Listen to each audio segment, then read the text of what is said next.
یہ قرآن اور کچھ نہیں تمام جہانوں کے لیے نصیحت ہے، اور آسمان و زمین میں بہت سی نشانیاں ہیں جن پر سے یہ گزرتے ہیں اور ان کو نظر انداز کر دیتے ہیں، اور یہ اکثر اللہ پر ایمان نہیں رکھتے مگر اس کے ساتھ شرک بھی کرتے ہیں۔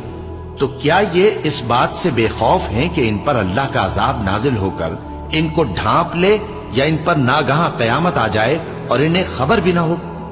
کہہ دو میرا رستہ تو یہ ہے، میں اللہ کی طرف بلاتا ہوں سمجھ بوجھ کر، میں بھی لوگوں کو اللہ کی طرف بلاتا ہوں اور میرے پیراو بھی، اور اللہ پاک ہے اور میں شرک کرنے والوں میں سے نہیں ہوں۔ اور ہم نے تم سے پہلے بستیوں کے رہنے والوں میں سے مرد ہی بھیجے تھے جن کی طرف ہم وہی بھیجتے تھے۔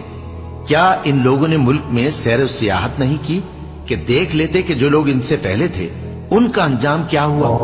اور متقیوں کے لیے آخرت کا گھر بہت اچھا ہے۔